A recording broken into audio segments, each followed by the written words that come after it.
तो hello welcome back guys to my new episode lord of summons की। इस episode की शुरुआत में हमें एक चर्च का सीन दिखाया जाता है जहाँ पे हमें एक बंदे की आवाज़ आती है जो कि बोलता है कि लॉर्ड के नाम के कारण तुम्हारे पास में जो डार्कनेस थे अब वो पूरी तरीके से गायब हो चुकी है, इसीलिए तुम्हारी जो सोल है अब वो पूरी तरीके से प्योर हो चुकी है और जो होली लाइट है वो तुम्हारे पाथ को अब एनलाइटन करेगी। और फिर ये बंदा बोलता है कि और अब मैं तुम्हें बैप्टिज्म दूंगा। और हमें इस बंदे के बारे में बताया जाता है ये इस चर्च का फादर होता है और इसका नाम लॉरेंस होता है। तभी हमें दिखाया जाता है वहाँ पे जो लिनवान होता है वो आ जाता है और बोलता है कि मैं यहाँ पर चैरिटी हाउस से आया जो कि यहाँ पर गरीबों के लिए बनाई गई थी और मैंने सुना है यहाँ पर कोई पेशेंट है जिसकी जो हालत है वो काफ़ी ज़्यादा ख़राब है, इसीलिए मैं उसे यहाँ पर ट्रीट करने के लिए आया हूँ। इसके बाद हमें कुछ समय बाद का सीन दिखाया जाता है जहाँ पे जो लिनवान होता है एक गेट के सामने आ जाता है जो तभी भी एक बंदा बोलता है कि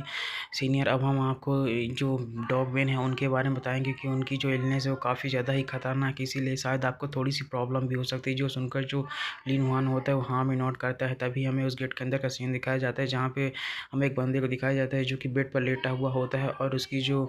चेस्ट होती है वहाँ पर एक किसी तरह का चीज़ बना हुआ होता है और हमें इस बंदे के बारे में बताया दिया जाता है जिसका कि नाम डोगविन है और ये एंशियंट वेस्टर्न डेजर्ट का सबसे स्ट्रॉन्गेस्ट नाइट्स में से एक है और ये कभी इस स्कॉर्पियन लॉयन नाइट्स का मेंबर भी हुआ करता था। इसके बाद जो लिनवान होता है डक को देखते हुए अपने मन में सोचता है कि मेरे पिछले जीवन में जब मैं लेवल 15 था जब तब मैं बहुत ही ज़्यादा मुश्किल से जो डक था उससे गोल्ड ग्रेड का वेपन ले पाया था और जो डक है वो फॉर्मर मेंबर है स्कॉर्पियन लॉयन अलायंस का। इसके बाद जो लिनवान होता है वो बोलता है कि मिस्टर डग मैं यहाँ पर स्पेशली आपके पॉइजन को ट्रीट करने के लिए आया हूँ जो आपकी बॉडी के अंदर पूरी तरीके से फैल चुका है। तभी हमें मिस्टर डग को दिखाया जाता है जो कि अपनी आंखें खोलते हैं और उन्हें डायरेक्ट जो लिनवान का लेवल होता है वो साफ साफ दिख रहा होता है कि जो लिनवान है वो लेवल 10 पर है।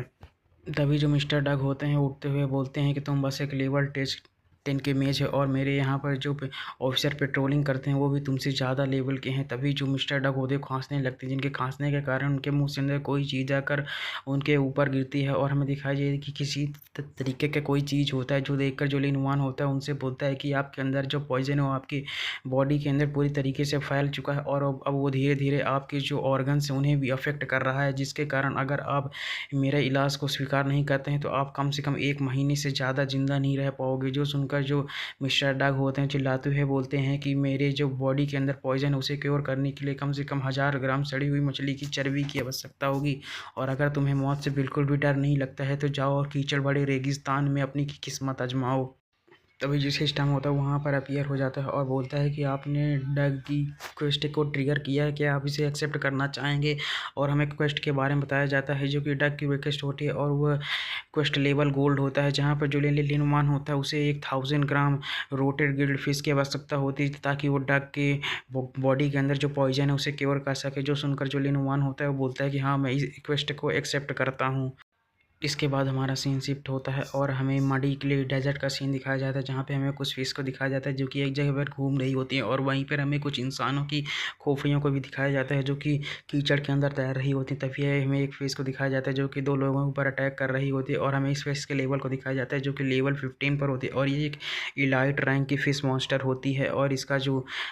HP होती है वो 3500 की होती है और जो अटैक होता है 300 का होता है और जो डिफेंस होता है 45 की होती है और इसकी 2 स्पेशल स्किल्स भी होती हैं। तभी हमें एक बंदे को दिखाया जाता है जो कि चिल्लाते हुए बोलता है कि इन फिश से बच कर रहना क्योंकि इनकी जो बाइट फोर्स है वो काफ़ी ज़्यादा है और इनके दांतों की साफनेस इसीलिए इन्हें अपने आप को काटने मत देना। और हमें उस फिश के अटैक को दिखाया जाता है जिसके अटैक के कारण वो जो दोनों बंदे होते हैं एक चट्टान पर आकर गिरते हैं। तभी हमें उस फिश मॉन्स्टर को दिखाया जाता है जो कि फिर से उस बंदे के ऊपर अटैक कर देती है जैसे कि वो बच जाता है लेकिन उसके जो साथी होते हैं उस अटैक के कारण दूर जाकर गिरते हैं। तभी हमें उन फिश को दिखाया जाता है उस फिश के अटैक के कारण वो जो दोनों बंदे चट्टान पर थे वो फिर से पानी के कीचड़ के अंदर आ जाते हैं जहाँ पे उन्हें चारों तरफ से जो फिर रोटेड फिश होती हैं वो चारों तरफ से घेर लेती हैं जो देखकर वो जो बंदे होते हैं काफ़ी ज़्यादा डर डर चुके होते हैं। तभी हमें एक फिश को दिखाया जाता है जो कि उन बंदों के लीडर के ऊपर फिर से अटैक कर देते हैं लेकिन किसी तरह वो बंदा फिर से उस अटैक को डॉज कर लेता है और वो काफ़ी ज़्यादा ही डरा हुआ होता है। तभी जैसे वो जो फिश होती है उसे खाने वाली होती है तो जो देखकर वो जो बंदा होता है अपने मन में सो बोलता है कि इस बार तो सवेर है कि मैं यहाँ पर मरने वाला हूँ।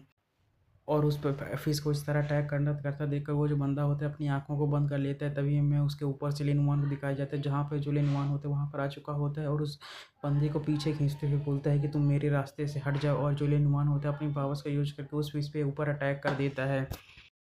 और उस फिश के ऊपर अटैक करने के बाद जो लेनुआन होता है ज़मीन पे आ चुका होता है और हमें उस बंदे को दिखाया जाता है, जिसे कि कुछ समझ में नहीं आ रहा होता है कि आखिर वहाँ पर हुआ क्या। और इसी सीन के साथ जो हमारा एपिसोड भी होता है वो भी ख़त्म हो जाता है। और हाँ, अगर आपको वीडियो अच्छी लगी तो लाइक कमेंट सब्सक्राइब जरूर करें और अगले वीडियो के लिए वेट करें। Thanks for watching.